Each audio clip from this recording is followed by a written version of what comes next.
Thank you, Shannon, and thank you all so much for joining me today.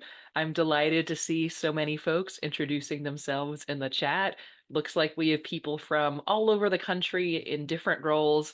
I see victim advocates, campuses, law enforcement, and many others. So thanks so much for joining. We know that it takes a multidisciplinary response to recognize and respond to stalking. So my name is Dana Flightman. I am the Senior Training and Awareness Specialist at SPARC, the Stalking Prevention Awareness and Resource Center. And we will be talking about stalking today. Specifically, context is key, recognizing and responding to stalking. Of course, as you hopefully know, January is National Stalking Awareness Month, so it's always a good time to learn more and to educate others on stalking. But we especially shine the light this month and hope that you've been helping us do so in your communities and agencies. And if you haven't yet, don't worry.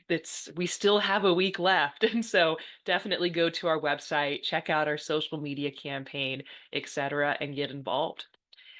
So I do training on stalking all across the country for audiences, including folks like law enforcement, victim services, campuses, health professionals, really anyone on the victim service and or criminal justice end of recognizing and responding to stalking.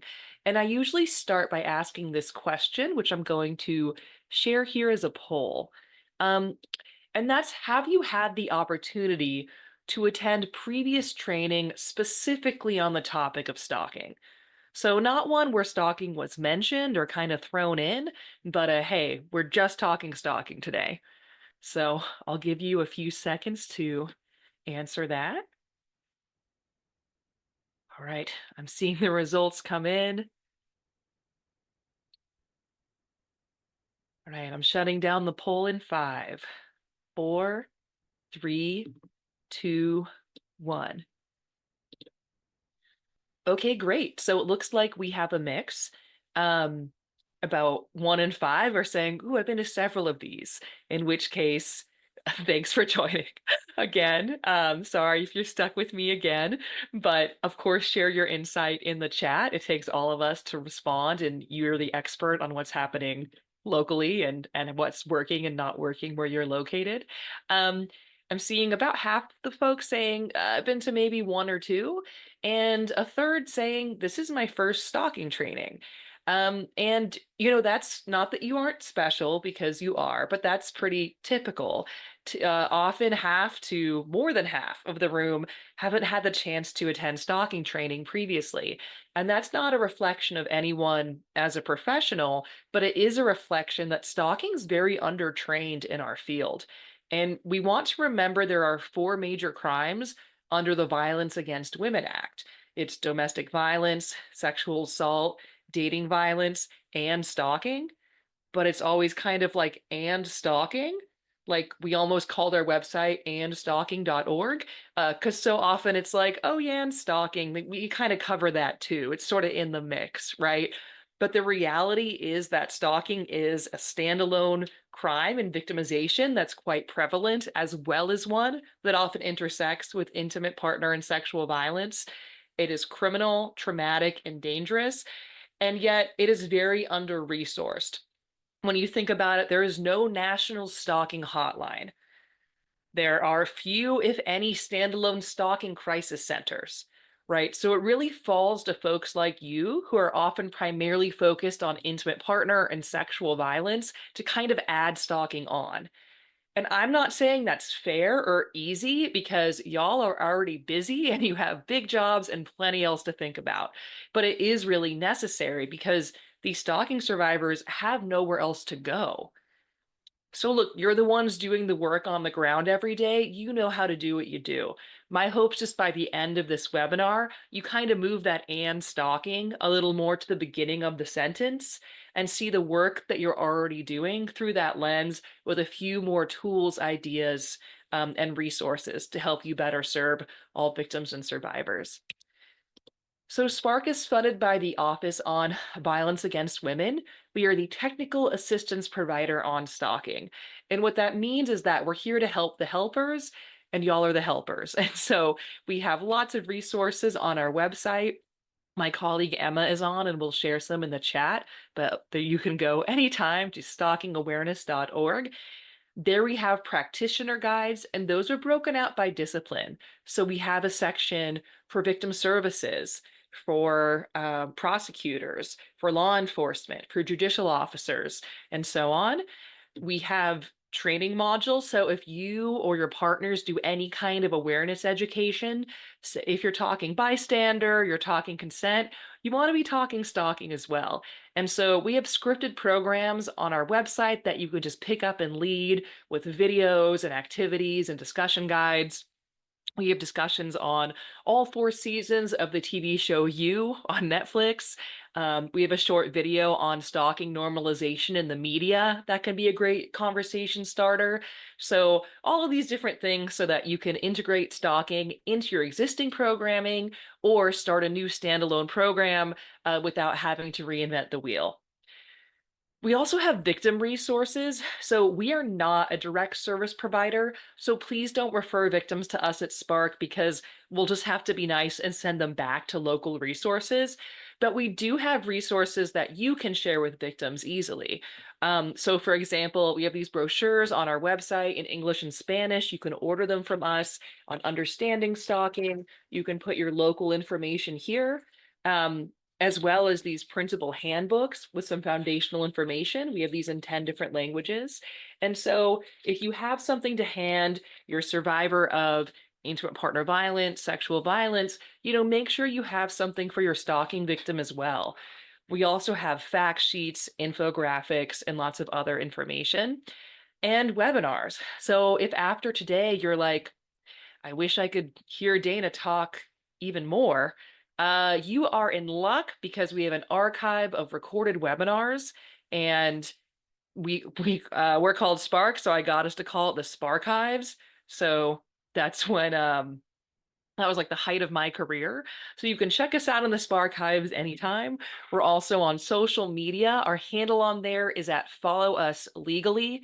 If you get our sick sense of humor at SPARC, we will not be scared. We want you to follow us and sign up for our newsletter. As an anti-stalking organization, we will not contact you excessively or without your consent. So you have to actually opt in to our newsletter, and it's one we send around quarterly. It's not one of those you're getting all the time. So I really hope that you will connect with us. All right, so why learn about stalking besides, well, it's one of those 4 Violence Against Women Act crimes? Well, stalking is a really important thing to understand. It is criminal, it is traumatic, and it is dangerous. So stalking is criminal. It's a crime at the federal level in all 50 states, as well as DC and US territories. It's a crime in most tribal codes and in the military justice system. For campus folks, it also violates campus policy as one of the reportable offenses under the Clery Act. And so we actually have a map on our website of stalking statute. So if you don't know your local statute, I encourage you to look it up. Emma just shared it in the chat. Thanks, Emma. But so, it varies depending on the situation and the jurisdiction, but it is a crime across the board. A lot of folks don't realize that stalking is actually criminal. So you have victims saying, well, what, should I call the police because somebody rang my doorbell or keeps texting me? And of course, a lot goes into a victim's decision to engage with law enforcement or not. But a lot of victims don't even realize that's an option because they don't recognize what's happening is stalking. And further, that stalking is a crime. And stalking is traumatic. Many stalking victims experience mental health issues that can be short-term to lifelong, particularly anxiety, insomnia, depression, and post-traumatic stress disorder. And if you think about what's perhaps a bit unique to stalking is that sense of anticipatory fear, that sense of waiting for the other shoe to drop.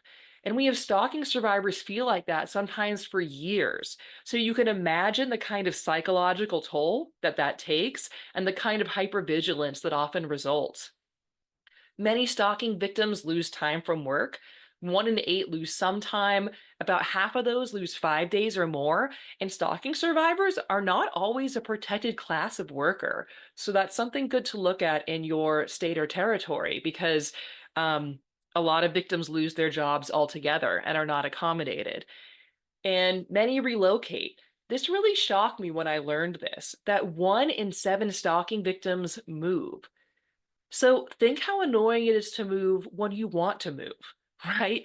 Even if you're excited and it's a positive thing in your life, it's still expensive, it's stressful, it's not something you do because someone's kind of annoying you, right? We have 1 in 7 victims relocating to get away from these offenders, which I think helps to illustrate how consuming and traumatic this crime can be. Always good to hear from survivors in their own words. Here's one who said, "It's not easy to describe the fear you have when you see the stalker or signs of the stalker everywhere you go. I have given up all hopes of ever having a safe life. For the rest of my life, I will be looking over my shoulder, expecting to see him there." I like this quote because it illustrates what so many stalking survivors have said to us, that sense that it's never really over. That, I knew the day probation or parole ended, they'd call me, and they did. That, oh, Valentine's Day is coming up, I'm going to get a creepy card in the mail. And then they do. That sense that rather than a traumatic event they can heal from, that this person can always come back, it can always recur, it might even escalate. And stalking is dangerous. It often co-occurs with physical assault and sexual violence, including but not limited to rape. 1 in 5 stalkers use weapons to threaten or to directly harm their victims. And in 76% of intimate partner femicides, so that's murder of a female partner by a male partner, and 76% of completed and 85% of attempted, there was stalking the year prior to that homicide or attempted homicide. And yet, so often these stalking behaviors are dismissed and minimized as, oh, it's just texting, it's following, it's annoying, but no one's really getting hurt here. And that's simply not true. In fact, this wonderful researcher we work with, Patrick Brady, went so far as to say that stalking is homicide in slow motion. These behaviors and tactics adding up and escalating over time. Now, I'm not saying that every stalking case escalates to the point of homicide or even violence, right? That's not accurate. What I'm saying is that every week I read cases of homicide, attempted homicide, violence, and attempted violence. And at that point, responders are looking backwards and saying, oh, look, there's this whole history of stalking victimization here. Often that was reported to multiple sources, but was not handled with the urgency that it deserved. And so we don't want to do that, right? We don't want to wait for violence and then say, oh, it turns out there was stalking this whole time. No, we want to intervene when we identify the stalking because this is one of the few victimizations where early identification and intervention can help to prevent further violence, trauma, and possibly even homicide. But it's quite underreported. So, similar to intimate partner violence and sexual violence, of course, it depends what study you look at, but fewer than a third of our stalking victims are reporting to law enforcement, and even fewer are seeking victim services. So, if you can tell me in the chat, um, why? Why do you think that is?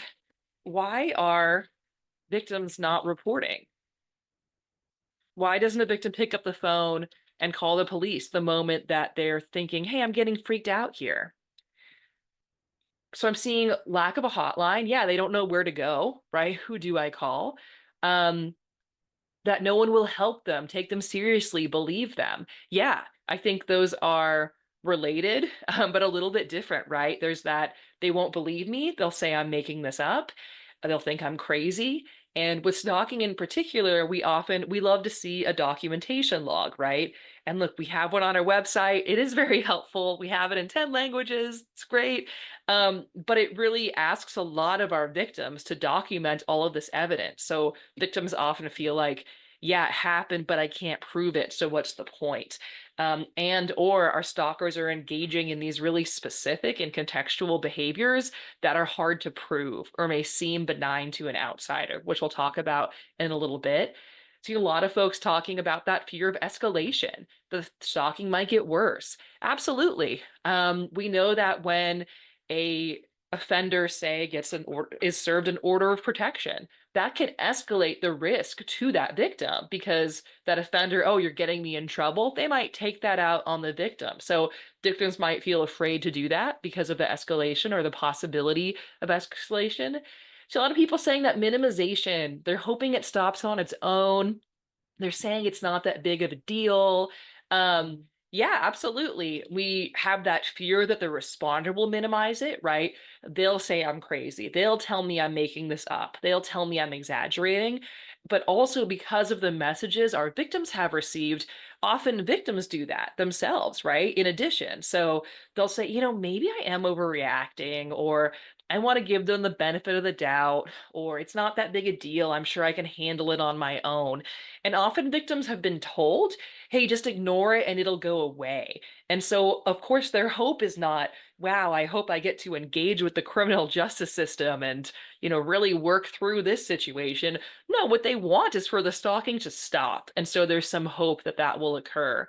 Um, and that minimization that might come from that wishful thinking, that hope that it will stop. And it could also be the relationship with the stalker, right? They often know the stalker, they may or may not want to get that person in trouble, or that stalker could be a powerful person. So yes, for that and more reasons. So thanks so much for putting all those in the chat. We know most of our victims do not report, right? But let's say they do report. So this was a study in the state of Colorado, about 1,800 cases of domestic violence. About 300 involve clear documented evidence of stalking. So that doesn't always happen for all the reasons we just said, right? But here we have 298 cases, evidence of stalking in law enforcement hands. How many cases do you think were charged as stalking? Like got a stalking charge? It was one. Only one case was charged as stalking. And look, a lot goes into charging decisions. I understand that. Stalking's not always the most strategic charge, but it's also not never the most strategic charge. And we see this again and again that even when it is reported, even when there is sufficient evidence, um, these offenders are not necessarily being held accountable for their stalking behavior. But our victim services are not off the hook either, because even fewer victims are going to victim services than going to law enforcement. And nearly 1 in 4 victims who seek services don't receive any. So what's that about? I don't think it's evil victim services trying to turn them away, but I think it can be very hard to know what door to walk in, right? If you're experiencing stalking, especially if it's non-intimate partner, where do you go? Again, there's no stalking crisis line, there's no stalking um, crisis center, and so you may not know where to go, and the providers there may or may not have the capacity or resources or education on this issue to be able to assist those victims and survivors. And so we see that even when people do seek help, which is rare, they're not always getting what they need. So big picture, we have this serious victimization. Our offenders are not being held accountable. Our victims are not getting the help they deserve, but it's okay. We're going to fix it today. So today I'm going to talk about what is stalking. We'll look at the behavioral definition. We'll talk about the contextual nature and some of the dynamics of stalking. We'll take a look at some of the most common stalking behaviors and tactics, and then touch briefly on the intersection of stalking with intimate partner and sexual violence, and some big picture tips on responding to victims. All right, so I keep saying stalking's so bad. What we have to do something. Well, what is it exactly? Depends who you ask, right? Are we talking about the behavioral definition, statutes, which vary state and territory to state and territory, or the policy of a certain agency? Today, I'm focusing on the behavioral definition because that actually tells us what stalking is and what stalking looks like. And for my campus folks, the behavioral definition is the same as what's what your campus definition will be. They're exactly the same. But again, I encourage you to take a look at our interactive map on our website and do look at your local statute, but it'll be easier to understand after you understand the behavioral definition. And even if you are looking at your statute and saying, this won't be strategic to charge, we still want to know when stalking is happening behaviorally, right? So we can respond with the urgency and the tools needed and help keep those victims safe. So I have these 3 scenarios for you, and all of these are bummers, right? We don't like any of them. But which of them are stalking? It could be all of them, some of them, none of them. So I'm going to launch those as polls, and you have to make a pretty quick decision. So this first one, student peeks into the women's locker room to watch the women in their undress. Does that sound like stalking to you? Yes or no?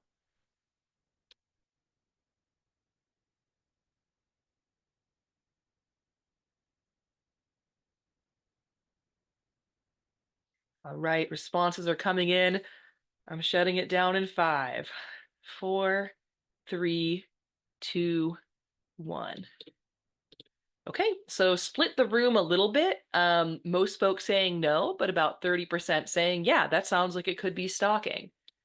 Okay, how about this next scenario? An ex-partner repeatedly spreads vicious rumors about their former partner on social media. Does that sound like stalking to you?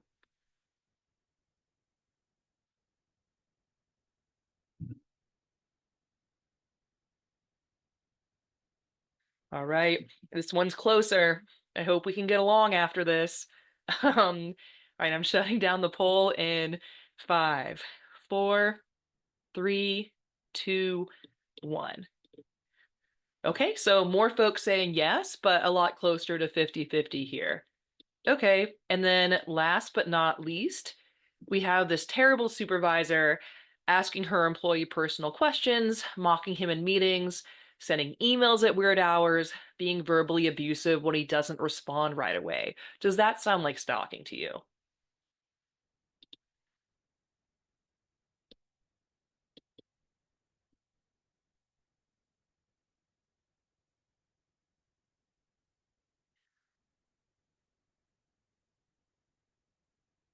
All right, shutting it down in 5, 4, 3, 2, 1.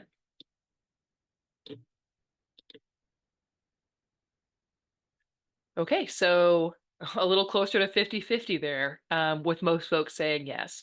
So thanks so much for doing that. A few things might have come up for you. You might have been thinking, and I see some folks in the chat complaining, I need more context. I need more information, which of course is fair, but I didn't let you say maybe. I'm very mean. So you had to give me a yes or no. But you might have also been thinking, well, what else was going on? Or how did the victim feel about it, right? Or how many times did this happen? And so luckily for you, we're going to go through those, go through the behavioral definition, and I'll use those examples in there. All right, so behaviorally, stalking is a pattern of behavior directed at a specific person that would cause a reasonable person to feel fear for their safety or the safety of others, or to suffer substantial emotional distress. So to break that down just a little bit, it is a pattern of behavior. It's not a single incident or a one-off event. And that's called a course of conduct in most stalking statutes and policies. So you might hear me use those terms kind of interchangeably, pattern of behavior, course of conduct. I'm really talking about the same thing. It's typically 2 or more behaviors that make up that pattern. There are a couple states that require 3 or more, but behaviorally and in most places, it's 2 or more. Um, and those behaviors can be quite varied. So let's say I'm stalking you because I'm the worst presenter ever. Okay. So maybe Monday I text you. Tuesday I'm mad you didn't respond. I smashed your headlights. Wednesday I feel kind of bad about that. So I send you flowers. All of those are stalking behaviors, right? And so stalkers often engage in behaviors that are crimes on their own, like that property damage, with other behaviors that may not be criminal on their own, but can become criminal in the context of a stalking case. So that's confusing because it's not a crime to text somebody, but it is a crime to stalk somebody. It's also challenging because our system tends to be pretty incident based. Our officers are responding to a call for service. And so if a victim is telling you in whatever role that you play about any upsetting incident, I encourage you to zoom out and be thinking, is this an isolated incident or is it part of a bigger pattern of behavior? Because your victim who's telling you about, say, their smashed headlight may or may not think to automatically disclose, oh, I know who did this and they've been texting me a lot. Oh, and I've been getting weird gifts in the mail. I'm pretty sure they've been sending them to me, right? They may or may not think to just share that because that's not relevant. That's not what we're talking about. But it needs to be because it's letting you know this could actually be a stalking case. Another challenge is that often different incidents are reported to different parties. So perhaps local law enforcement knows about the vandalism, um, perhaps a therapist or counselor knows about the text messaging, and maybe your victim advocate, you told them about, sending the flowers, but no one's connecting the dots and seeing this is a full course of conduct. So again, it's a pattern of behavior, two or more, and it's directed at a specific person or persons. So, in that first scenario where someone's peering in the women's locker room to watch the women in their undress, that might still be a crime.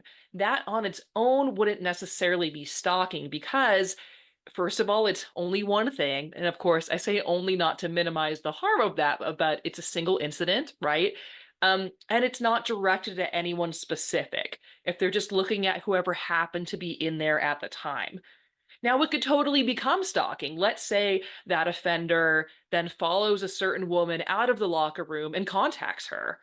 Okay, now it is specific and we have two or more incidents. So it could be part of a course of conduct, but that on its own is not quite stalking because stalking is directed at a specific person. That being said, we often see what we call target dispersion, which is maybe you have a stalker targeting, say, their ex-partner. Ex-partner starts dating someone new. Okay, so now they're stalking their ex and the ex's new romantic interest. And look, a lot of people can be involved and even considered co-victimized in a stalking case because our stalkers are trying to get access and information about their victims. And so they're likely to reach out to a victim's family, friends, colleagues, and others, right? And so again, those folks could even be considered co-victimized, but we still see that behaviorally as directed at a specific person because that stalker is trying to get to the victim and they might use other people to do it. And it would cause a reasonable person to feel fear. So, fear is really critical to understanding stalking. And it's actually what separates it from a behavior it's often confused with, which is harassment. So, I'm talking behaviorally here, but harassment is generally behavior that would make someone feel frustrated, angry, annoyed, disrespected, create a hostile environment. And harassment can be quite serious. I'm not trying to minimize it in any way, but it's not necessarily scary. So if my supervisor is emailing me at 3 in the morning and then yelling at me in front of the staff at 9 and calling me names, like she's the worst and I hate her, I'm not necessarily afraid of her. I can still more or less live a normal life, but I'm also like, wow, that is very not okay. Like, that is disrespectful. I don't like this work environment. I deserve to be treated better than this, right? But let's say that I'm driving home. I think I see her car a couple back. She texts me a picture of myself walking my pug, says, why are you doing that instead of working? She emails my husband. I don't know how she got his email. Now I'm scared, right? Because, like, wow, she is very fixated on me. What part of my life is safe or separate from this person? Is she going to hurt me or something? And so that harassment can be part of a stalking course of conduct or kind of become stalking. And it's not a super clear line. And depending on your statute, it might be the better charge, right? Um, but they are a little bit distinct behaviorally in that stalking's about fear, right? And I see this misused all the time. I'll read an article that's like, she received daily death threats. It was extreme harassment. Well, I don't know about you. When I get my death threats, I'm not just annoyed, I am scared, right? So if it's scary, it's probably stalking. But fear of what? And so our behavioral definition includes fear of bodily harm, right? Fear for the safety or safety of others, as well as emotional distress. So, emotional distress is also about fear, but it's recognizing that fear may be of outcomes in place of or in addition to physical violence. So, you might be afraid of losing custody of your children or of never having a moment alone again that's private because you're always being watched, right? People experiencing emotional distress, it's not just frustration or having a bad day. They generally feel that they're under surveillance, that their life is being invaded, that they're being sabotaged, that they're being intimidated. The best quote I saw about it was a victim who said, "It's like he's taken my life without killing me." So that sense of I cannot live a normal life because of the interference from the stalker. So of the three scenarios, I'd say the most likely to be stalking would probably be that middle one, that ex-partner spreading vicious rumors. And you may be thinking like, well, people gossip. That's not necessarily stalking, and you're right. But we see some really sabotaging and scary rumors. For example, there was a case where an offender was monitoring his ex-partner, the victim's email. So he and she was applying for jobs, the victim. And he had photoshopped some nude images of her. Every time this victim applied for a new job, he would then follow up with that potential employer with that image and a bunch of rumors about what she liked sexually. And he went on LinkedIn and would find all of the potential colleagues and do the same. And so that's beyond like, oh, people gossip, right? That is really targeting this person. And it's scary because she cannot live a normal life, right? She cannot get a job and provide for her family. She's being approached in a sexual and degrading way from strangers, and she doesn't know why. And so that even if she said, oh, but I don't think he'd physically harm me, when we look at the behavioral definition of stalking, we would include that, right? That would be emotional distress. Again, really about that fear. But fear is tough, right? Because fear is very personal. Like what's scary to me may not be scary to you, right? And vice versa. So we're going to watch. This is literally a 5-second video and think about which of these folks you identify with more.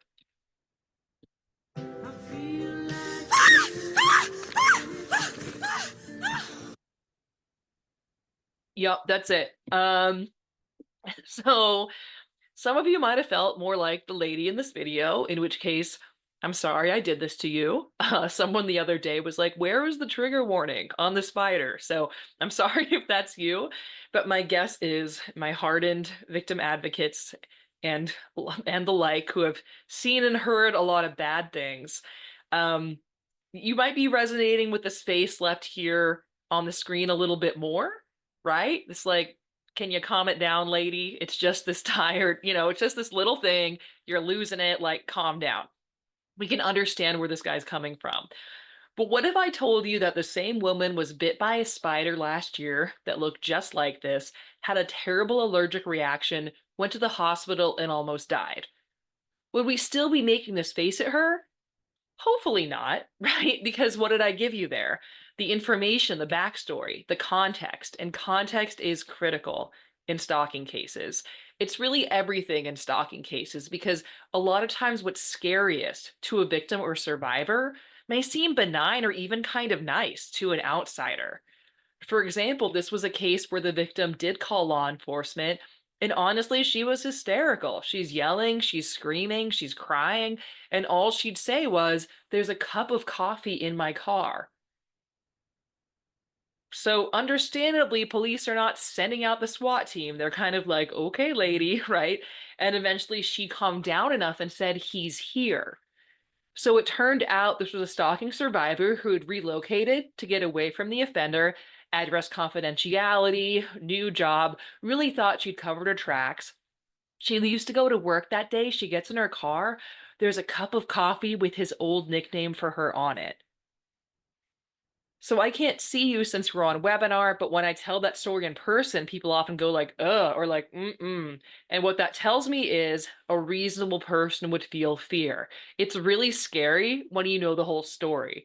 But if all you see is this object of a cup of coffee in the car, we're like, dude, I wish my car did that. Like, why are you upset? Right? It doesn't make any sense.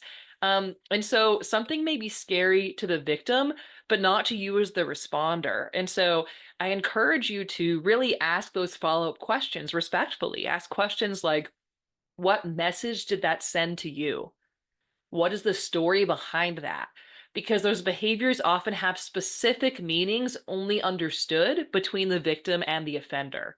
The classic, albeit an extreme example, is an offender saying something like, I'll send you roses the day I kill you.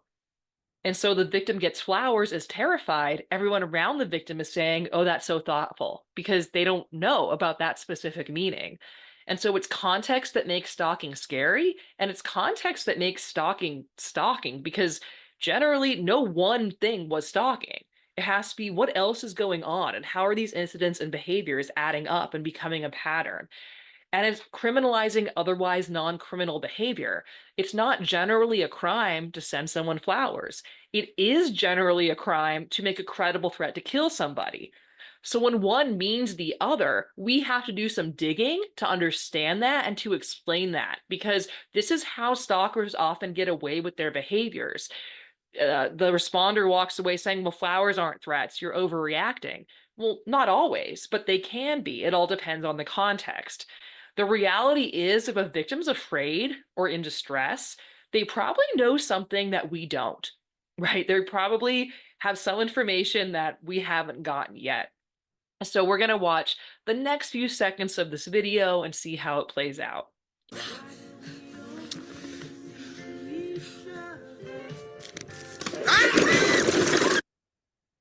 Right, so obviously a very silly video, but we don't want to be that guy. And this is what happens in our stalking cases all the time. We have a victim experiencing fear and a responder saying, it's just a few text messages, you're overreacting. One who was on point the whole time, it was our victim who accurately assessed the risk. There is no better risk assessment than a victim's own fear. And we have a risk assessment for stalking you can get on our website, which is great. And you should use it. And regardless of what that says, we want to believe our victims. And if they're afraid, believe they have a reason. But is it fear, right? So in this video, we can tell that lady's scared because she's literally jumping and screaming. But well, as you already know from your work with victims and survivors, that's not always how they appear, right? We know that victims respond to trauma differently. Some might seem really angry or really sad or be laughing about the whole thing or have no affect at all, be very flat. And it's really quite a vulnerable thing to say, I'm feeling scared. We're more likely to mask that and say something else like, I'm worried about, or, I'm concerned by, or this is annoying. So victims probably won't use the word stalking or fear. They'll probably say something like, my ex is being creepy. My neighbor's making things awkward. My boss is harassing me. And so it's really up to us to be thinking, could this be stalking? Could this be fear? And another challenge is that minimization that y'all mentioned earlier around why victims don't report. And it certainly does affect that, but it also might affect how victims describe what's going on. For example, this law enforcement officer shared the story with me. They were the regular point of contact for a stalking victim, and they called to check in, and the victim was in a really good mood. And the victim said, today's a great day. He's only driven by my house 10 times. And the officer's like, what? Are you kidding? That's a nightmare. What are you talking about? It's 9 in the morning. And the victim said, oh, but usually by this point, he's driven by like 25 times. So I think it's going to be a low key day. So it's not that this victim's unreasonable, right? But she is responding to repeated trauma by normalizing what to most of us should be really scary. And so behaviorally, that's where that reasonable person standard is kind of helpful, because if you have a victim saying, oh, it's fine that they're in my phone and they slash my tires and they follow me everywhere as long as they don't bother my kids, right? You can kind of take a step back and be like, is it? Or would most of us feel fear? And could there be some um somewhat of a trauma response and some masking going on here? Another helpful way to assess for fear when a victim isn't coming right out and saying, I feel scared, is to ask what they've changed as a result of the victimization. Because I've had victims say, I'm not afraid of them. Like, it's just annoying. It's whatever. I can handle it. But, like, I changed my phone number. I blocked them on social media. I changed my locks. I don't go out alone at night anymore. Oh, I used to take the bus, but sometimes they'd be on the bus, so now I only take, like, private transit when I can, and I bought some pepper spray, like, just in case. Okay, so those aren't things you do when someone's kind of annoying you, right? That indicates a higher level of fear or distress. And by the way, I'm not saying victims should or should not make these changes. I'm simply saying many of them do. It can help you to assess, how is this affecting the victim's life? So this is evidence. This is evidence of fear. Have they changed account numbers and settings? They blocked the person on social media. They changed all their passwords.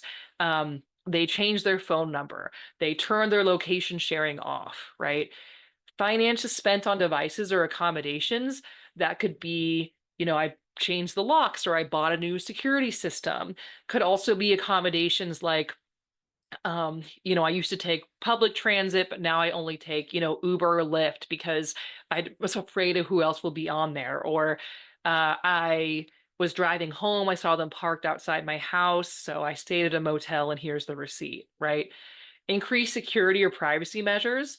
All of these are that, but they could be behavioral as well. Like, I changed my routes to and from work. I asked my workplace to take my photo off the company, the company website so that they couldn't find me on there if they did an image search. Um, and financial impacts, including employment consequences, identity theft, cost of damaged property. It could be that just identity theft and, hacking into an account and moving money around. That's something our stalking victims often experience, as well as impacts to the workplace because, well, they kept parking outside my office. I didn't want to go through them to get there. So I lost, wages, or I lost my job, or the time I had to spend going to court for the protective order versus, working that shift. Or the damaged property. Like I said, they smashed my windshield, so I had to get a new one, right? All of this is showing this person's fear and distress and how much it's affecting their life. All right, so stalking prevalence and behavior. Stalking is an extremely prevalent victimization. In the United States, nearly 1 in 3 women and 1 in 6 men experience stalking in their lifetimes. And we know stalking impacts people of all genders, absolutely. This is the best available national data. That's why I'm presenting it to you in this way. Um, but if you're familiar with the statistics around intimate partner and sexual violence, it's pretty similar, 1 in 3 or 1 in 4 women, depending what study you read. And so stalking is right up there. And yet, very few resources, very little conversation about it. And we know certain groups are at higher risk. Our sexual minorities are at higher risk. So high rates across the board, absolutely, but especially our lesbian women, gay men, and in particular bisexual women experience very high rates of stalking victimization. Now, people of all genders experience stalking, like I said. Women are more likely than men to be stalked, and the majority of victims report that their offender is male. That's true regardless of the victim's sex, gender, and or sexual orientation. Across the board, most offenders are male. That's true overwhelmingly for our female victims. Over 80% of the time, their offender's male. But it's also true about half the time for our male victims. Um, so why is that happening? Why are men stalking other men? Well, it could be an extension of power and control from a same-sex relationship. And it could also be that target dispersion that I mentioned earlier. So perhaps you have, say, an ex-husband stalking an ex-wife. She gets a new boyfriend. Now he's stalking the new boyfriend as well. That's not all men stalking other men, but that is a significant piece of it. So when I look for pictures of stalking, which I do because I'm fun, okay? This is the kind of stuff I get. So as you can see, tell me in the chat what you're noticing here, and what this seems to imply about who stalkers are. I see a lot of alleyways, kind of lurkers, people who are visibly creepy. I agree, stranger danger. To me, these very much imply strangers. And kind of these random people who are where they're hidden, they're secret, um, they're so often anonymous, right? And so I like this person in the middle left that has a mask and a hoodie and behind a computer, but did not cover their webcam. So you get the sense of these like creepers in the alley or behind a computer who might be anonymous strangers. But as you likely already know, this is not accurate, right? This always reminds me of the myth of the stranger rapist. It's very similar visually to that, right? But just like with that, it's not true, generally true. And as you likely already know, most victims know their offenders, most offenders know their victims. And so with stalking, that stalker is a current or former intimate partner a large percentage of the time. For male victims, that's true almost a third of the time. For female victims, over 40%. And so it's an extension of power and control from an intimate partner violence relationship. And I'll talk about that intersection in a little more detail in a few minutes. So that's a big piece of it, right? That intimate partner stalking. But I want to make the point really strongly that if, okay, 30-40% of the time, the stalker is an intimate partner, that means 60 to 70% of the time they are not an intimate partner, right? In the majority of cases, they are not an intimate partner. They might be an acquaintance. They could be a stranger, though it's relatively rare. They might be a brief encounter, like, oh, I think they work at that coffee shop, or, oh, they're at my friend's party. I think I talked to them real quick. I kind of recognize them, but I don't really know them. They could be a family member or a person of authority. That could be um, a professor, a workplace superior, a law enforcement officer, an immigration officer, someone with some kind of power over the victim. And so I encourage you to think about in your response and in your partner's response, are you serving all victims of stalking, intimate partner and not? Because most of our stalking services come out of the domestic violence field. And that's not wrong, but it is incomplete because that's not the reality for actually the majority of our stalking victims. And so thinking about things like, is the shelter in your area, can someone experiencing non-intimate partner stalking come into shelter? Or is that only for intimate partner victims? And if you're not able to serve those folks, which the grant requires that you do serve all victims of stalking um, through for the Violence Against Women Act, but where do you send them? Where do you refer them? And are you confident they get the kind of response and services that they need there? Um, and also thinking about how are you reaching those folks? Because if I'm being stalked by, say, an estranged friend of my same gender and there was never anything romantic or sexual, it's unlikely that I'm going to pick up the phone and call family violence services or Google domestic violence shelter in my area, right? Because, like, why would I do that? That's not what I'm experiencing. And yet, that's where the folks like you most often are who can actually help me. Same with campuses. A lot of students associate the Title IX office with sexual assault primarily or even exclusively. Um, do they know that you address stalking in all of its forms? And so, thinking about questions like, is the word stalking on your organization's website? And do you have stalking brochures in your lobby if you have ones on intimate partner violence and sexual assault? So we have a checklist of fun questions like that. So you can be the most popular person at your next staff meeting, but we have them for campuses, victim service agencies, and law enforcement. And some of these are honestly pretty low-hanging fruit. It's like if all takes that staff picture for Domestic Violence Awareness Month, make sure you're doing that one for Stalking Awareness Month too, to signal that this is an issue you work on. And some of them are more challenging, like, is your staff educated on stalking? Do you screen all victims for stalking? And so our job at SPARC is to make this, I won't say easy because it's not easy, because you're already busy. You have plenty of other things to do, but as easy as possible to implement this. So if we're saying you should have a brochure, you can order it from our website. If we're saying you should screen victims for stalking, we have the questions. And so please do spend some time checking out what we have and ways that we can help. Um, but there's more to be done. Absolutely. So don't hesitate to reach out and say, hey, I'd like to do X, but I don't have the time to develop that, or does that exist? And we'll work with you. We're usually free of charge. That's what we're here to do. All right. So understanding stalking behaviors. Um, I don't mean this as a compliment to stalkers, but stalkers are very creative offenders. People often tell me their most bizarre, disturbing cases are stalking cases because behaviorally, it is about going out of your way just to scare someone. That is the whole point. So, like, I read a case where an offender drove 300 miles to carve his ex's name in trees near her new home. That's a stalking case. I've seen a lot of dead animals in the mail cases. Those are stalking cases. These, like, ugh, why? Do anything else with your time. Those are stalking cases. And so because stalkers are creative, we have to be creative in identifying those behaviors and be thinking, could this be part of a course of conduct?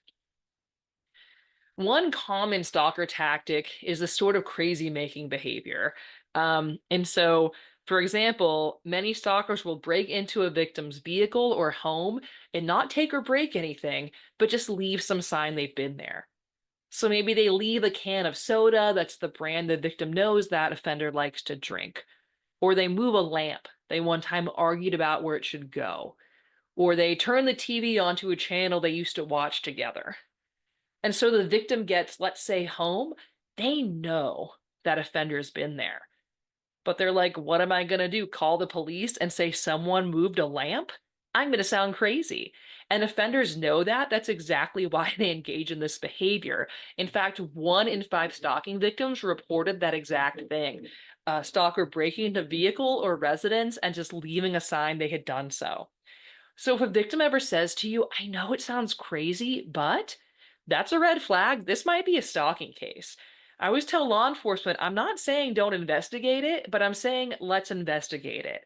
If your victim says, I'm hearing his voice or her voice, their voice, well, it's pretty easy to drop in on an Alexa or Google Home. These things that sound outlandish, stalkers really are doing. And so we want to take our victims at their word there.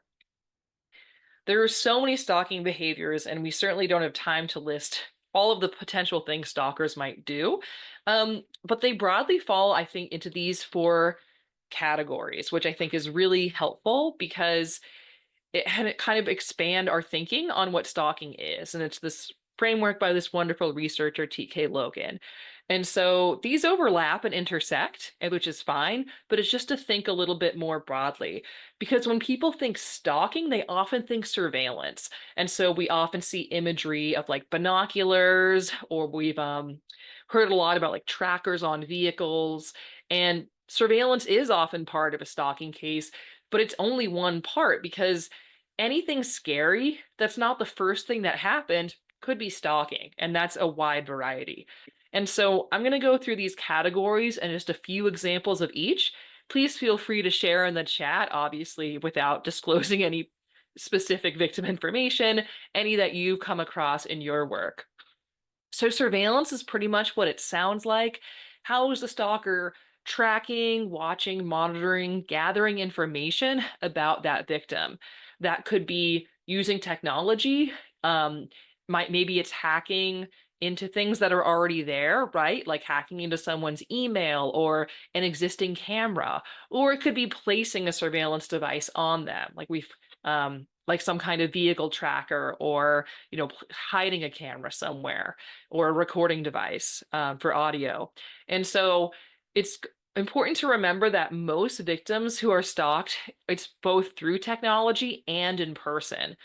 So it could be through technology, but also that good old fashioned showing up in person, following them, looking through the window, going through the trash, going through the mail, as well as proxy stalking, which is a fancy way of saying stalking through third parties.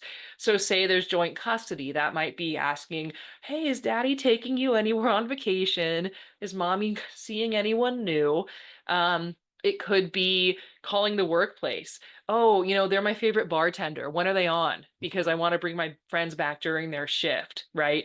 And so those third parties don't always know they're helping a stalker, and sometimes they do, right? We definitely have offenders continuing to stalk even when incarcerated because they send that third party, hey, you check up on this person, you send me a picture of them, you give them this message, right?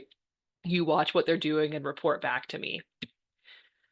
Life invasion is how is the offender showing up in the victim's life where the victim doesn't want them to be there. So victims just trying to get through their day, and there's the stalker or reminders about the stalker. And so we see that most frequently through unwanted contact, right? Most of us have our phones with us all day. So it's across applications, across platforms. They're texting, they're emailing, they're leaving voicemails, they're on WhatsApp, they're on Instagram, they're on TikTok. It's just this constant trying to get to you, trying to get to you, trying to get to you. You sit down to do your job, they're in your work email too. It could be showing up in person, and that could be anywhere, the workplace or other places where the grocery store. And there's a lot of that. Like, since when do you come to our kids' soccer game? Since when do you go to this drugstore, right? But they're showing up in public or semi-public places. Property invasion, I already mentioned, and we see a lot of that harassing friends and family, um, as well as trying to befriend friends and family, right? And so that either I and a lot of victims, that's where it crosses the line for them. It's when hey, well, it was just me, it was fine, but now my mom says they're hearing from this person. Or you go to hang out with your friends, they say, oh, I just met this new person, they seem really cool, and it's the stalker, right? And so we see both that invasion as well as leaving objects and notes. Just again, that sign, I've been here, hello, I'm trying to get to you, right? Intimidation, explicitly or implicitly, how is our stalker intimidating our victim? Hopefully you can see how all the behaviors we've described, and I'm seeing folks share some in the chat as well, they're intimidating, right? Even if it's not a direct threat. Like if you left today's webinar and then you got a text from an unknown number that said, hope you liked that webinar, and then started describing what you're wearing and where you're, the room that you're sitting in, that would be intimidating, even though it didn't say, and I will hurt you, right? And so that surveillance is scary. And a lot of these behaviors are intimidating just implicitly. But we do see those direct threats as well, that I will harm you, I'll do this to you, I'll do that to you. Property damage or symbolic violence, like a crushed can or a punched wall. We had a case where an offender kept breaking into the victim's home and slicing her underwear with a knife. So, the kind of symbolic sexual violence. It could be forced confrontations. They're right in the hall. I can't leave my apartment because I have to go through this person, or they're standing in front of my car, and I don't want to have to confront them. Threats to harm themselves. That's really scary for a lot of our victims, as well as threats about harming others, family, friends, colleagues, pets, right? So all of that can be quite intimidating. And interference through sabotage or attack.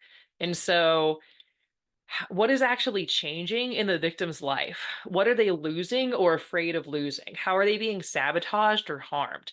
So it could be that financial and work sabotage, whether it's, moving money around in a bank account or calling the workplace and saying, hey, guess who gave me terrible customer service, right? Ruining reputation, those rumors like we talked about earlier. Custody interference, it could be misusing as well our system. So, actually they're stalking me, I'm going to get a protective order, right? And now the victim has to deal with that, or, calling in CPS or other agencies, restraining them, keeping them from leaving.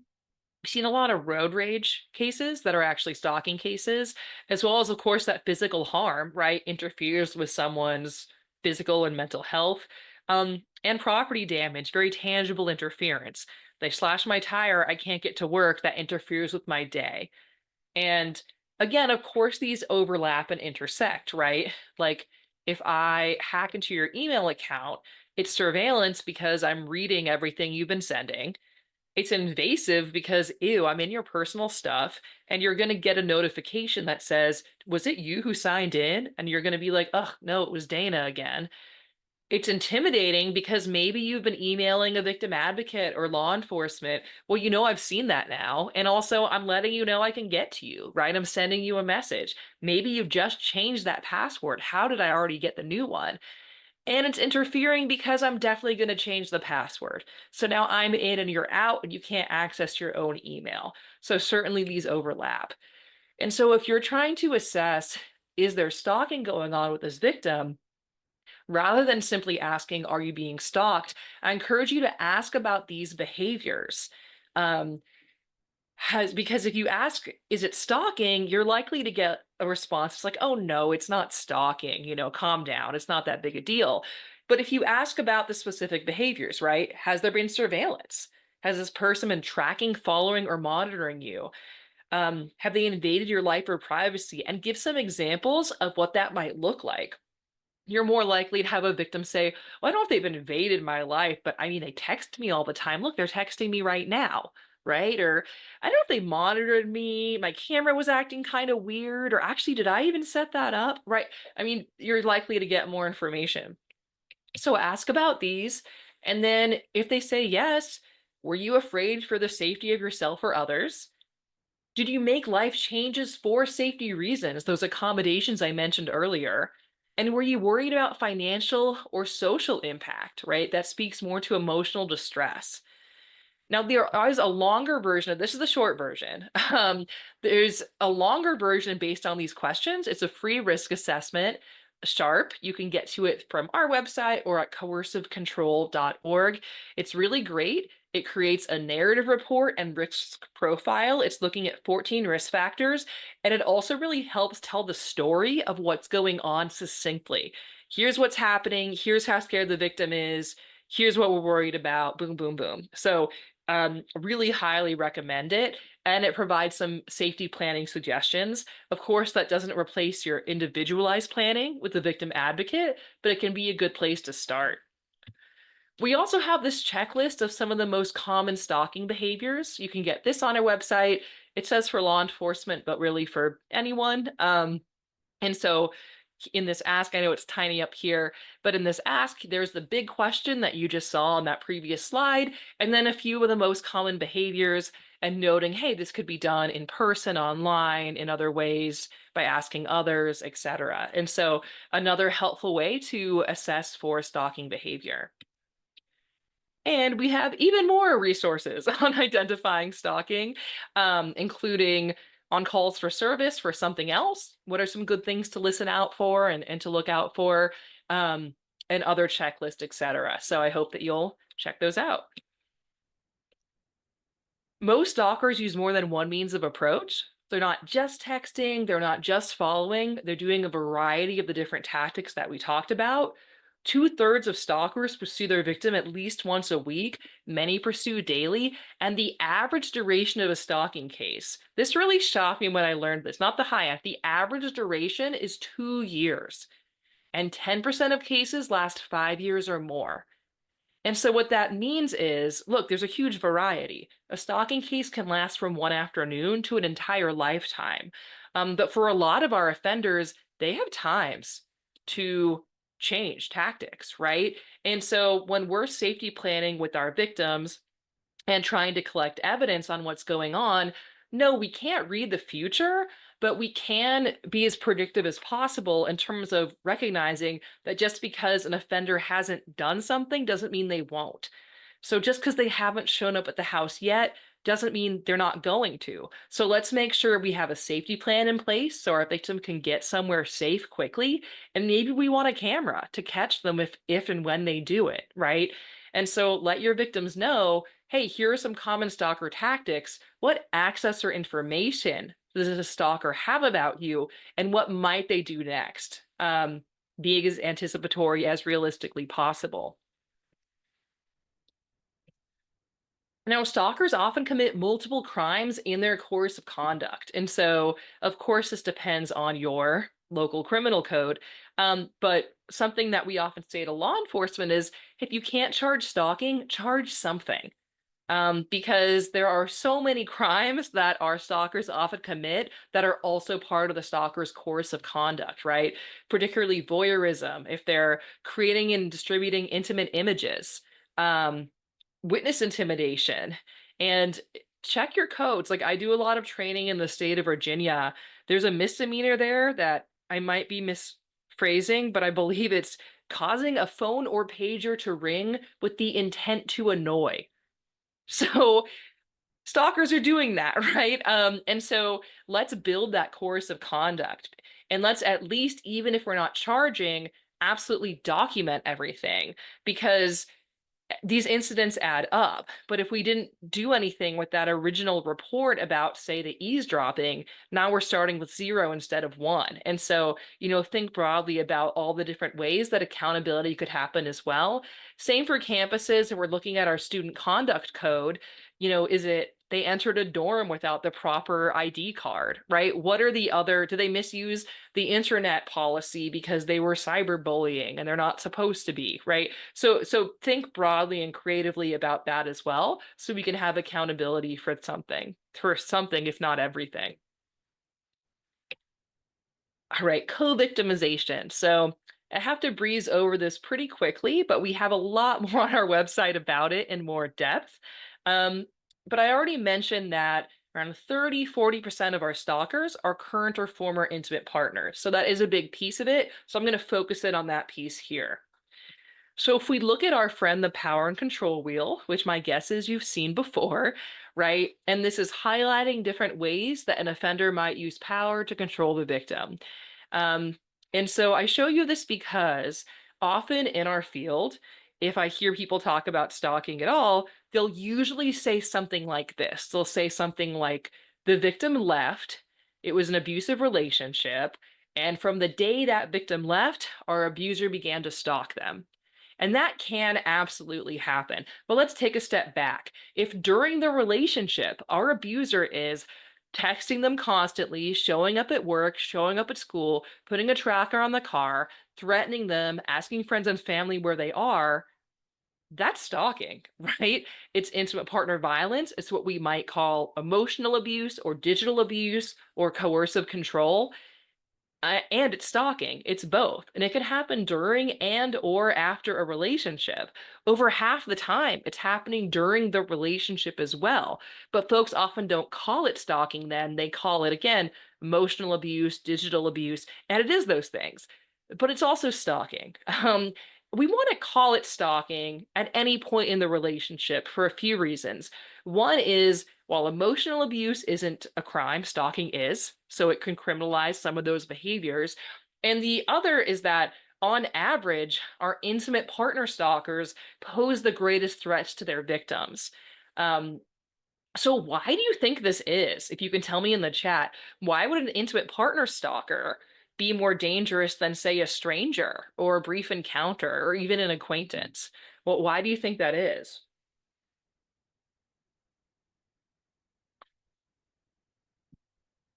Yeah, they know their friends, they know more, right? Absolutely. And access. I agree. I think that information and that access, the closer someone is to some or was to somebody, the more they can really get to them in some very practical ways that some of y'all are listing, right? Like they might know your schedule, your phone number, your friends, where you go for coffee, so they have those access points. They can call your mom and say, I haven't heard from them. I'm so worried. Do you know where they are?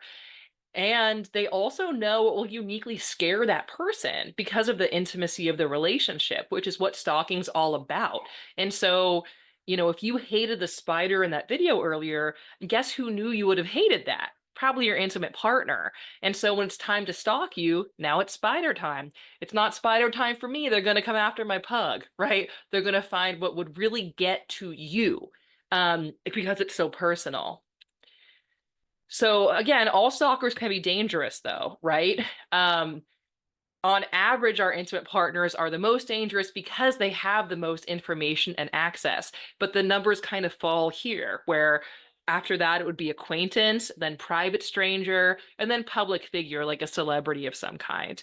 That being said, I wouldn't get too hung up on these categories And here's what I mean by that. So, intimate partner, no one uses that term besides us, right? No one's like, oh, come over for dinner. You need to meet my new intimate partner. No one's ever said that. And we have a lot of relationships where it's, oh, we're friends, but we hooked up a couple times. Or we met on a dating site, but we didn't really hit it off romantically. Is that an intimate partner or an acquaintance? Honestly, I don't really care. What I care about is how much access and information does this offender have about this victim, and how committed do they seem to be to the course of conduct? And so, yes, these are general guides that I think are helpful, or I wouldn't share them with you. But I also think we want to be individually assessing risk and threat very individually, again, with the understanding that all stalkers can be dangerous. Our intimate partner stalkers are more likely to approach in person, be interfering, insulting, and threatening, use weapons, have their behaviors escalate quickly. And while the recidivism rate is high across the board for stalkers, it's especially high for those intimate partner offenders. This was a study of women with protective orders, so all had been abused, all had protective orders. Some were abused and stalked. For the women abused and stalked, they had higher rates of all these harms across the board. Everything from verbal abuse to physical violence, sexual assault, threat with a weapon, attack with a weapon, and injury. And so I'm certainly not saying the stalking caused these other harms, but it's an indicator that when they're stalking, there's more likely to be all of these other things. And like I said right at the start today, the lethality risk, the homicide risk. Stalking is one of the top 10 risk factors for intimate partner homicide. It is a threefold increase. And so we want to know when stalking is happening at any point in that relationship, because it's a red flag that this abuser might be particularly dangerous, possibly even deadly. If we just call it emotional abuse, we miss that. We miss that indicator. Stalking can also intersect with sexual violence a few different ways. One, just to realize the co-occurrence here. This was a survey of young adults ages 18 to 24 who self-identified as sexual assault survivors, and it simply asked them, were you stalked as well? Nearly half are saying yes. And so we know these victimizations often go hand in hand. Now, this can intersect a few different ways. The stalker might be threatening or planning to assault the victim. So perhaps their threats are explicitly or implicitly sexual in nature, or they're engaging in surveillance in order to plan an assault, right? When's this person alone? When are they vulnerable? And or they're grooming that victim for sexual violence through repeated contact and essentially researching them, right? The stalker might try to get a third party to assault the victim. And that might sound really outlandish, but we see a lot of impersonation online. And so, an offender, for example, making a fake dating profile for a victim and saying, hey, here's what I'm into. And then the person that they're supposed to be dating shows up and says, I'm here for what we talked about. And the victim's like, I'm not even on that dating site, right? So you can see how that could lead from annoyance all the way up to sexual harm. Of course, the stalker might sexually assault the victim at any point in their course of conduct, or sometimes the stalking begins after sexual violence. And so, either to intimidate the victim that, you better not tell anyone, or we had a case where an offender sexually assaulted the victim using an object and then kept mailing the victim that object. So, kind of that continued intimidation and to up the trauma of the assault. So, stalking for sexual violence can look a variety of different ways. Like I mentioned, it could also be this grooming behavior. And I encourage you to look at that through the lens of stalking, because there are many different kinds of sexually violent offenders. They don't all have the same MO, but we do have those repeat rapists in particular who are identifying vulnerable victims, contacting them, and building trust. That could be, our upperclassmen looking for freshman women without a lot of drinking or partying experience. That could be our child sexual predator looking for a child from a marginalized community who seems neglected. They're going to, oh, you seem really mature for your age. I understand you so much better than your parents do. Ultimately, meet in person if they haven't already and isolate the victim. Hey, come to this party, plying them with alcohol, separating them and committing the assault, or come over, let's take some pictures in the basement, coerce them into sexually violent acts, and then often contact them after, either to say, thanks for a great time, or you better not tell anyone, or some conflation of the two. So if you think about that through the lens of stalking, is it a pattern of behavior? Yeah, it's multiple contacts. Is it directed at a specific person? Yes, they are choosing their victims based on their perception of their vulnerability. And would it cause a reasonable person to feel fear? Well, yeah, most of us are afraid of sexual violence. And you may be thinking, but when though? Because, on day one, that, say, freshman woman who got this text message might say, well, I wasn't scared when they said I seem mature for my age. Like, I was flattered. I thought that was great. But there's no statute that says when fear has to attach. So if victims looking back and saying, yeah, at the time I thought that was really flattering, but when I look back, I realize our whole relationship was a setup for my rape, and it all started with that text message, that could still be a stalking case. And so I'm not saying this will always work or never work, but think about that grooming through the lens of stalking because that can sometimes be its own crime as well. Again, the co-occurring victimizations. This was a study of undergraduate students. About a third of our students stalked by an intimate partner were also sexually assaulted by that partner, and more than 1 in 10 were physically assaulted. And these numbers play out in the general adult research as well. About 1 in 3 women stalked by an intimate partner, sexually assaulted by that partner. And so we know these victimizations often, again, go hand in hand and co-occur. And it's not only penetrative rape that we're talking about. This is that same study of women with protective orders. So all have been abused, some have been abused, all have protective orders, some were abused and stalked. And those abused and stalked had higher rates of all these sexual harms. If you look at like sexual coercion goes up, verbal pressure doubles, forced substance use is almost 4 times as high, right? And so these abusers who are stalking are also more likely to be sexually violent in a variety of ways. And so, long story short, too late for you maybe. Um, Ask about co-occurring victimizations. Absolutely ask your stalking survivor who's coming in about intimate partner and sexual violence. But if you're working with a survivor who's primarily presenting as a survivor of intimate partner and sexual violence, ask them about stalking victimization because so often that is missed and that's not the primary victimization we're thinking about. And then we miss it, right? We miss the full scope. So you might be thinking like, okay, Dana, you're the stalking lady. Obviously you care that I call it stalking. Does it really matter? And unsurprisingly, I will argue it does for these reasons.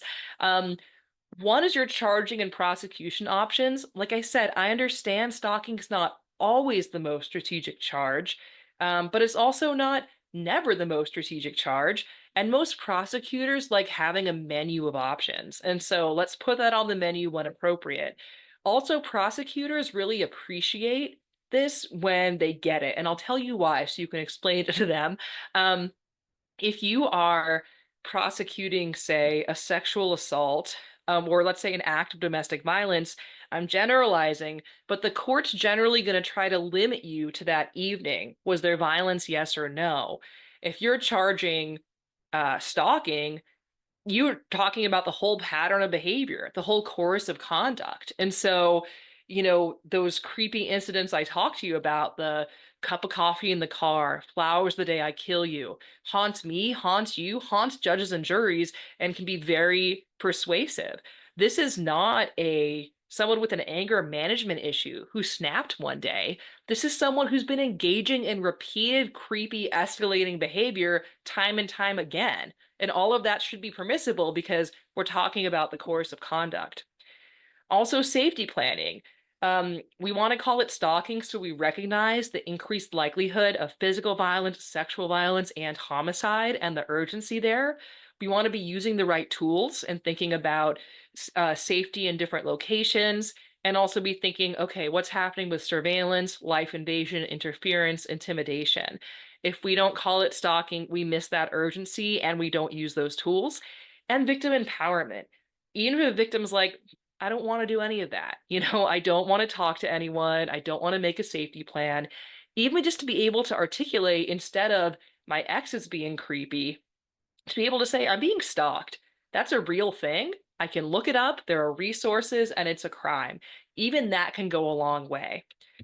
The thing is, I hear the word stalking used all the time incorrectly. So you might have heard or said something like this. I'm totally stalking you on Insta. I saw your photos. And yes, you can use social media to stalk somebody, but that's not really what's happening here, right? And I'm certainly not saying that the casual use of the word stalking causes stalking. It does not. But I do think it dilutes the seriousness of the term because we're calling it stalking when it's not, and then people are not calling it stalking when it actually is. Um, and it's a bit unique to this crime at this point, I would argue. No one's like, oh man, that party was so lit. It's arson, right? That's not a thing. If you tell your friend there was arson at my apartment, they're going to be like, dude, there was arson. Are you okay? You got to call the police. There was arson. But if you tell them, I think it's stalking, you're likely to get that response of like, well, is it stalking or is it stalking? And that can have a really chilling effect. And if our victim continues to seek services and recognize the urgency of the situation and feels validated in that. We also see stalking normalized in our media quite a bit. It's one of my favorite topics, and we have a lot of materials on it on our website, but we often show stalking as romantic, where our protagonist will do anything to get, usually it's the girl, but it's also shown as funny, where our sitcoms and cartoons, if you think about like SpongeBob, will not leave Squidward alone, right? And it's played for laughs. It's also shown as heroic, where you have, say, Spider-Man's got to watch over Mary Jane so he can swoop in and save her if she gets into trouble. And what do our stalkers say? You often say things like, "Oh, I trust you. I don't trust the world around you. That's why I have to watch you all the time." Or it's shown as edgy and sexy, like, "Ooh, we really went there." Um, and the cumulative effect of this is it creates a fantasy of stalking. It's no one piece of media's fault. You can like what you like, that's fine. It's just recognizing there's a joint effect of all of this messaging. And it creates, again, this fantasy version where the stalker's an attractive stranger or secret admirer. They have good intentions. At worst, it's a little awkward and silly. And at best, we feel really seen by this and chosen, and it's really romantic.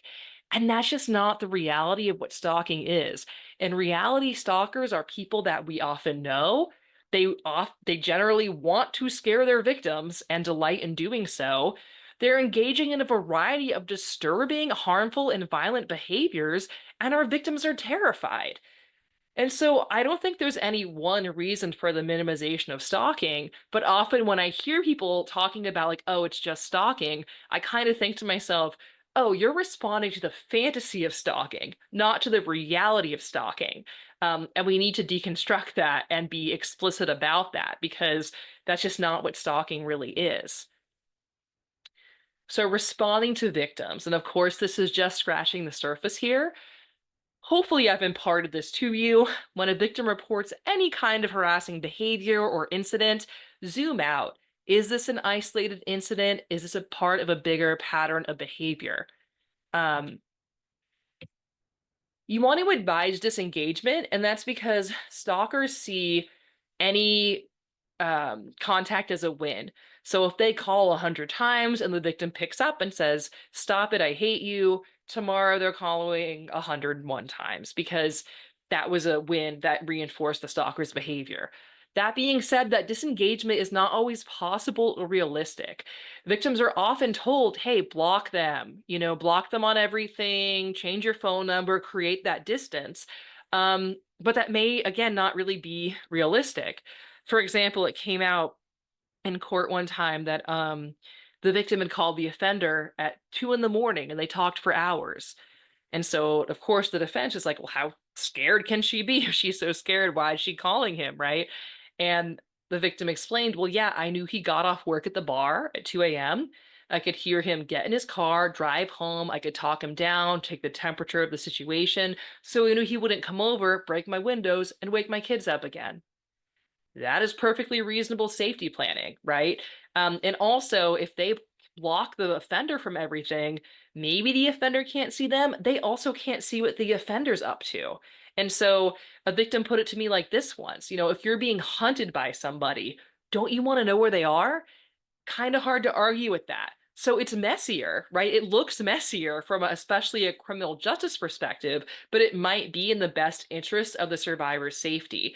And so it's both. Recommend no contact because of that reinforcement and recognize that it may not be possible. So let's have a plan around it. Let's have an open dialogue about it so that it's not like a bad thing they did to hide from you. Documentation is very, very critical. These are logs we have on our website, very succinct. Date, time, what happened, where did it happen? There's often these jurisdictional issues in different, I live in the DC area, so it's very easy to go from DC to Maryland to Virginia. That's at least 3 statutes. And if it was technology, which platform? Because getting evidence from Snapchat is different than Facebook, is different than Google, right? If there are any witnesses, their information, if there's evidence attached and encouraging our victims to save evidence, and if they made a report to anyone, if it's law enforcement, great. Let's get the name and badge number. But often victims will say, "Oh, I told the police." And then talk to them and it's like, "Oh, you told the bouncer at that bar," right? They still were scared enough that they told an authority figure. And so that could be a good witness later. Let's get their information. And again, the jurisdictional issues. Like I said, I'm in the DC area. It's very confusing. Who's DC police versus federal versus Maryland versus national parks, right? And so all of that can help. This is burdensome. It takes a lot of time and energy. It's not fair that victims have to do this, but it is really helpful because these incidents add up, but they only add up if we do the math. And so if you call the police and say there's a cup of coffee in my car, they're likely to roll their eyes, some of them. But if you say, hey, this is the latest in this course of conduct, here's all the people I've talked to, that can go a really long way. Of course, what we need most of all is much easier said than done, which is that coordination, right? And I'll say again and again, where I see these cases go wrong, especially the ones that result in violence and or homicide, it's usually not one person's fault. It's really a systemic failure because our system is not meant to respond to stalking cases. It's meant to be incident based. And so you often have different parties that know different information. No one's connecting the dots and no one's recognizing the urgency. So it's that lack of coordination and lack of urgency. And we really need everyone together on this. We need our victim advocates to recognize what stalking is, to be clear that they're the right door to walk into, to screen for stalking, and to safety plan appropriately. We need our law enforcement to identify stalking and to charge it. We need our prosecutors to pick up those charges and argue them effectively. We need our courts to sentence it appropriately. We need our probation, parole, and corrections folks to continue to hold our offenders accountable and keep our victims safe. When any of that doesn't happen, we lose victims. And we don't want to see that happen anywhere. And so my hope is that you can bring this training to your partners and your agency and help prevent that because it really takes all of us. There is very rarely a stalking advocate. So it's really up to you in whatever role that you play when you see a stalking victim to say, I need to step in here and help connect the dots in this imperfect system because if you don't, likely nobody will. Couple of resources to help you do so. And I'll go through these really quickly, but you can download the slides as well. Tech safety, great around the use of technology to stalk and other related crimes. Victim Connect is the closest thing we have to a stalking hotline. They're at the National Center for Victims of Crime. They can connect to local resources. National Stalking Awareness Month, again, lots of stuff on our website, so definitely check that out. Brochures and posters I mentioned, you can get these, as well as these are just printable in 10 different languages. You can print and staple, and of course, our website You know what, you love it, stalkingawareness.org. You can also request for further training. So if you're thinking, Dana, you changed my life, I wish everyone could hear your knowledge. You are in luck, my friends. You can go through request a training. We're generally free of charge for OBW grantees and potential grantees. If you have questions or anything else, please feel free to reach out. So I know I'm just at time now, so I don't think I'll have time for the Q&A, unfortunately, though I will check the questions and email you if I can. But thank you so much for your attention to this issue and to our interpreters. I know it's easy for me to sit here and say, hey, think about this, use this tool, consider that, right? But you're the ones actually on the ground, keeping people safe and holding offenders accountable. It is all easier said than done. And I totally understand and respect that. So truly thank you for the work that you do. And don't hesitate to reach out for further training, resources, any help um, that we can provide. So thank you all so much and have a wonderful rest of your Stalking Awareness Month and stay in touch with us.